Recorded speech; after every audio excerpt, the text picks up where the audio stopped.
Coming up in this video, we have our They Live Cult Film Club screening introduction by Johann Chipol, recorded live before the film on January 13th. Want to hear some interesting cool facts about John Carpenter's 1988 sci-fi cult classic? Well, you've come to the right place.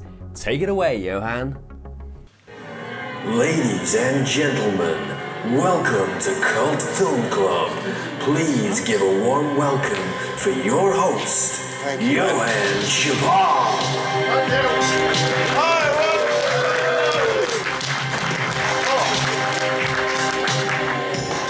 Thank you.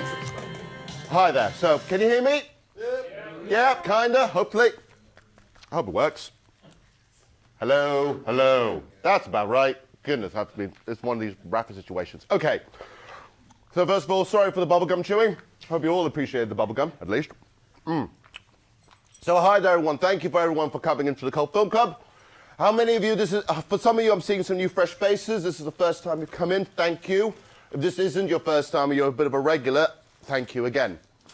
So, what we usually do here at the Cult Film Club is I try and find films that need a little extra love or have fallen into the cult film kind of aesthetic in some way or form. And for the longest time, people have been telling me you need to play something by John Carpenter. And if I was going to do that, it would be this one. Now, raise your hands. How many of you have actually seen They Live? Awesome. Excellent. How many of you is the first time seeing this? Oh, you're in for a treat. Absolutely in for a treat. By the way, for those who get bubblegum, I have actually been informed by the lovely staff here is do not put the bubblegum on seats, please. Because even though I'm encouraging this, most people go, no, they don't want to be here for hours and then afterwards to clean up. Okay? So, usually at this point, I usually give myself a little bit of intro to kind of give you a little bit of a taster of what this movie is and also a little bit of its production history. One of the things I love about cult films and bad cinema and all these kind of stuff is the production history and how the film was made and how it got to be where it is now. So, for those who don't know, They Live is a John Carpenter joint done in 1988, which, according to Wikipedia, has been categorized as a science fiction, an action movie, a horror movie, and a political drama, which, yeah, kinda, right? It was shot in 8 weeks in LA for about $4 million. So, despite this being like that, it's a low-budget movie. In a weird way, it's a low-budget film.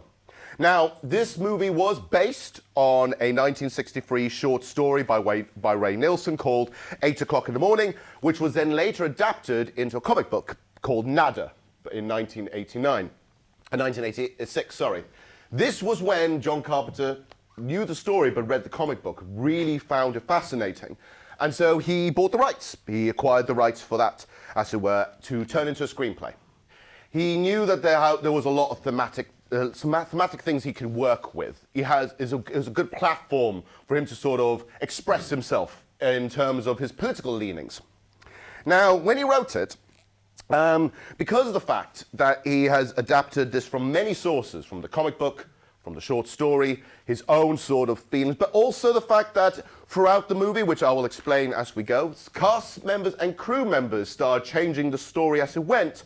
He went under a pseudonym. This is one of the first times that John Carpenter went under a pseudonym called Frank Armitage, which is sort of an allusion to one of his favorite writers, Lovecraft.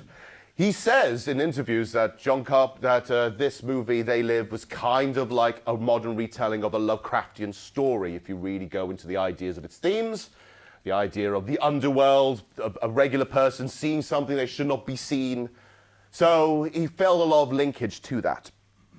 He also wrote this for the fact that he actually grew really sick and tired of his name. Well, what that means was he kind of grew sick and tired of having his name branded everywhere. People were starting to think he was a bit of an egomaniac because all of his movies were John Carpenter's Halloween, John Carpenter's The Thing, John Carpenter's this. They thought, what a prick. So he kind of wanted to try and give it a go to sell this movie without his name involved. Eventually, when it got wind that obviously he was doing it, it became John Carpenter's They Live. But in terms of a writing credit, it still is known as Frank Armitage. Okay, so yeah, it was a fascinating way of how it sort of developed from there. Once that happened, though, he needed to find an actor. And so, here comes Roddy Piper. God, he's awesome. Now, Stallone was in the running. Maybe. Patrick Swayze was also in the running, which is like, okay, maybe just, you know, there was Roadhouse, so maybe. That it, Dalton? You scared to fight me? You big, bad Dalton. What do you want, to kiss and make up?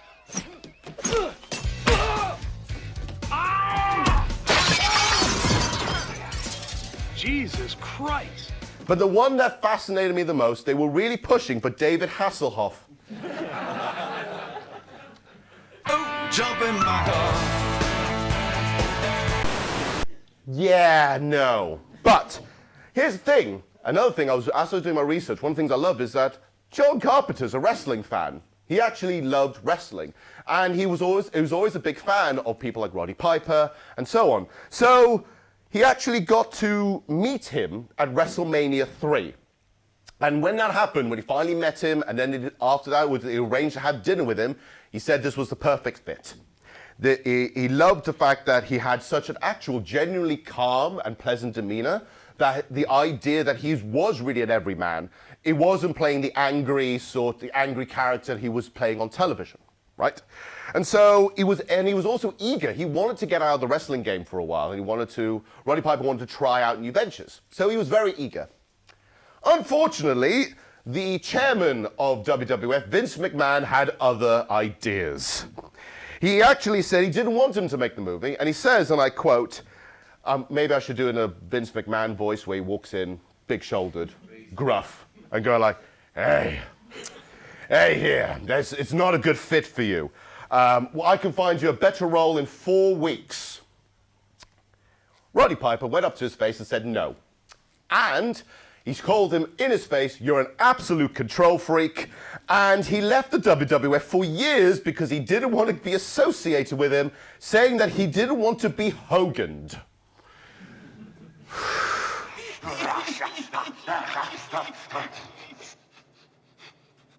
What's that smell?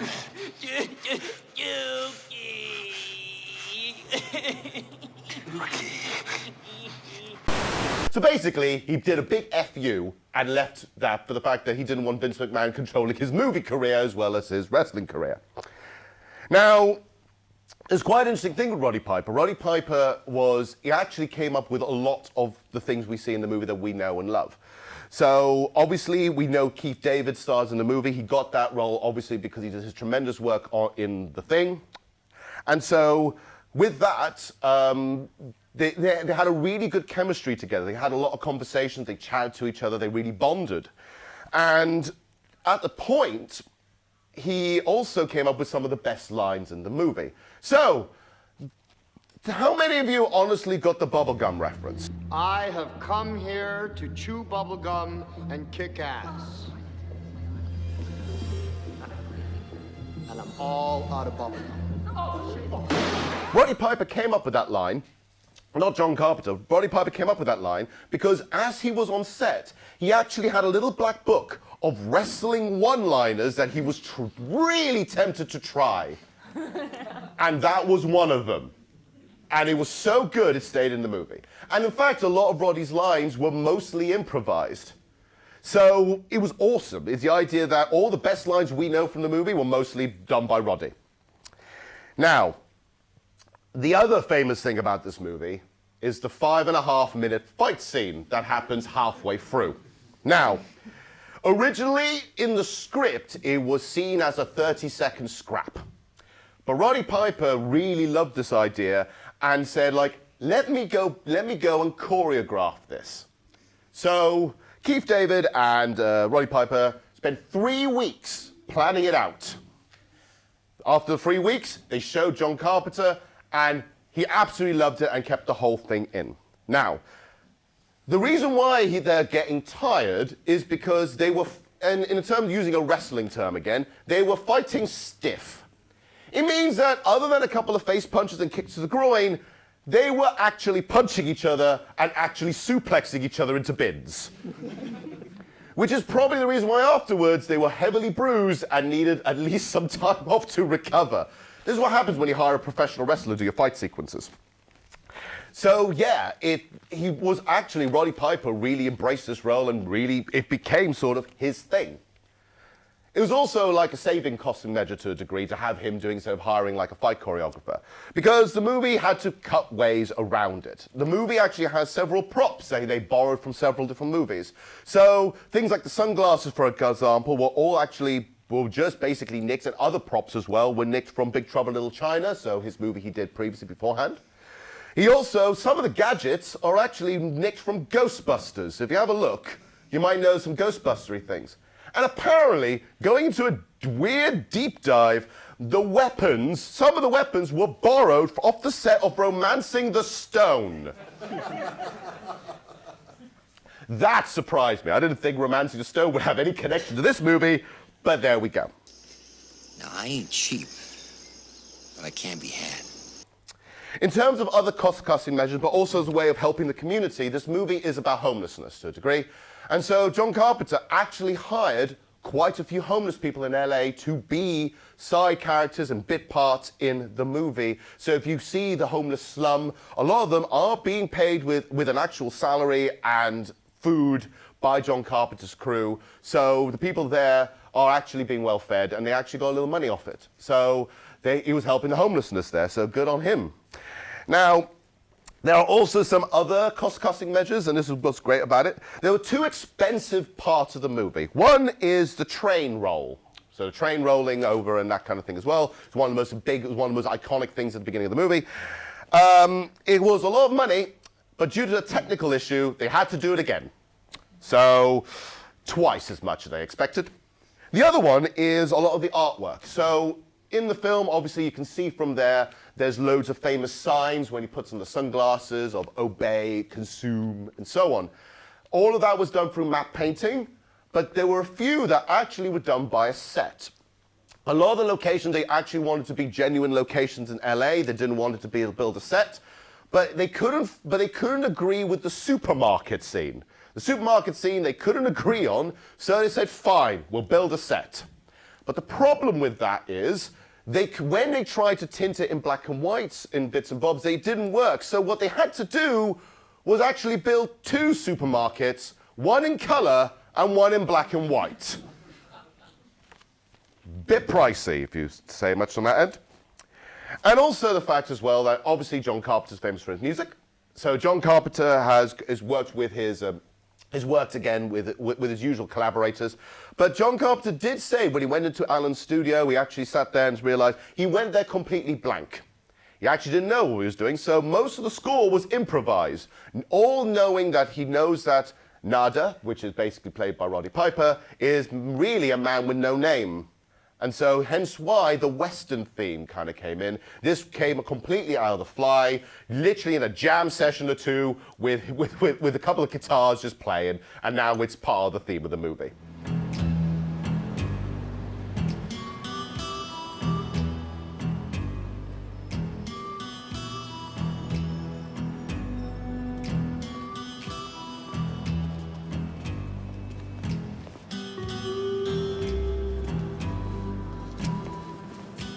Another interesting fact as well is Nada, even though that is his name, is never mentioned in the movie at all. He's literally still considered the man with no name. But if you know any kind of Spanish, Nada actually means nothing. So really, he is a man with no name, if you really go that deep. God, that's nerdy. Right, so other bits and bobs in terms of like its reception. Now, in terms of reception, it actually did quite well in terms of it was a US #1. For 2 weeks before it immediately went off the charts soon later. Now, the reception in terms of critics, it was praised. It was praised for its themes and its boldness and its aesthetic look. But other people also said that the acting is unhinged. Oh. You see, I take these glasses off. She looks like a regular person, doesn't she, huh? Put them back on. Formaldehyde face. That's what we got. That's enough out of you. Which, when you watch the movie, you kind of see that. The plot has way too many plot holes itself, to the point big enough to put in a portal gun, I assume. And it didn't really stick to his convictions. The idea of the movie has very strong themes, but it didn't really know exactly how strong it had to lead into it. Which makes it quite interesting, because this is also a movie that has stood the test of time, because even today, the themes of this movie kind of stick, which is really depressing if you really think about it. So the movie itself has very strong themes. John Carpenter always called this a film about anti-capitalism. It's a movie that is about Reaganomics and how he bloody hated it. He bloody hated how Reaganomics worked.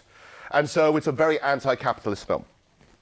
But as years went on, it has been reinterpreted and removed and deconstructed. It's also a movie that's been embraced by conspiracy theorists. It's been a movie that has been embraced by basically anti-media. It's a movie that has been analyzed to death, that both the left and the right all seem to look at this movie in a different way. Well, and the good thing is John Carpenter, for most of it, embraces that. He loves the idea that this movie has been reinterpreted and pushed on across, and that it's keeping the movie alive through things like artwork and propaganda, because it feels like it's thematic. Until the neo-Nazis agreed to this. So at one point in about 2017, the neo-Nazis claimed They Live as a movie about cleansing. So basically, kill everyone they don't like. John Carpenter, despite being mostly a pacifist and kind of a nice person, had to go online and say, look, I love the interpretation of this movie. I love how everyone sees more and more of it each time. But you neo-Nazis are actually wrong. Like, genuinely, you've got the wrong end of the stick. And because of that, though, this is why this movie has kind of stayed through time. It's gone through its lexicon. It's part of our zeitgeist now. We've seen the alien paintings, and we've seen the alien look in everything now in terms of our pop culture. We kind of all at least know the quote of kick ass and chew bubblegum, whether it's from this or something like Duke Nukem, for example. It's time to kick ass and chew bubblegum, and I'm all out of gum. Despite it not doing very well critically, it's gained a cult following over time because of its approach. And it's generally a blast, and I hope you enjoy it. Now, we usually like to end this with a mini quiz. Basically, I ask one question, and if you get it right, you'll get 2 tickets to the next Cult Film Club screening. So, get ready for that, shall we? So, are we all ready? So, what I want to do is, when you want to answer the question, you want you to raise your hand, and I want you to shout, consume! Right? If you shout consume loud enough, and you have your hand up, I will give you, and you got it correct, I'll give you the tickets. So, are you ready? Come on. Thank you. Goodness. God. I was terrified for a minute. I was in a room full of mannequins. Now, so, obviously, in 1988, this movie came out starring professional WWF wrestler Roddy Piper. In 1986, another WWF wrestler starred in a very big movie called The Princess Bride. Who stars in The Princess Bride? Consume. It was guy at the back, I assume. Yes? Me. Go on, yes? Andre the Giant. Thank you very much. So you get 2 tickets to the next screening. Thank you. So, in March time, about March the 9th, we'll be launching the next Cult Film Club screening. And it is a doozy, it's a camp classic, and it is, can I have a drum roll, please? Death Becomes Her. Yes. The movie where Meryl Streep shouts at her own ass. What a flick. So yeah, that's the movie we'll be showing already. The tickets are already available if you go onto the Quad website. So if you want to come in for the next screening, come along and see Goldie Hawn and Meryl Streep beat the living piss out of each other. And so with that, I'll give you a do, obey, consume, good night, enjoy.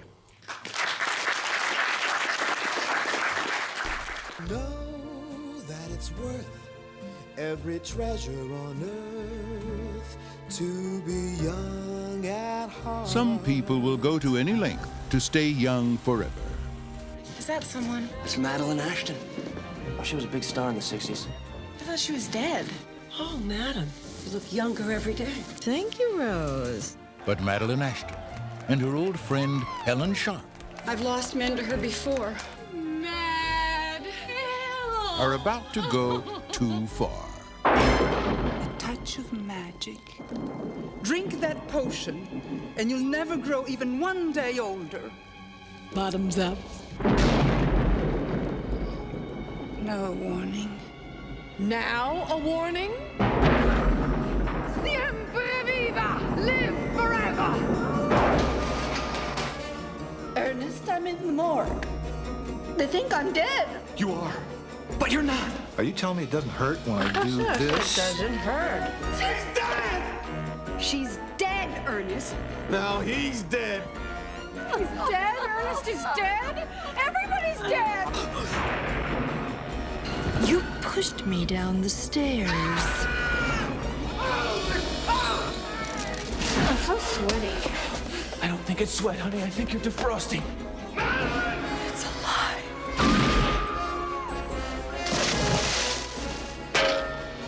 Universal Pictures presents Meryl Streep, Bruce Willis, It's a miracle! and Goldie Hawn. Look at me. I'm soaking wet. Death becomes her. I just have to make a telephone call.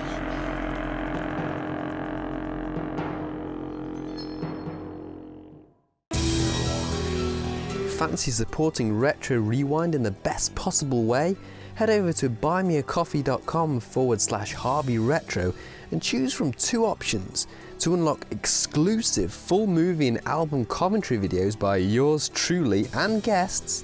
Select membership and join Harvey's AV Club for £3 a month. Trivia, anecdotes, and even drinking games will be on the cards with these special commentary episodes.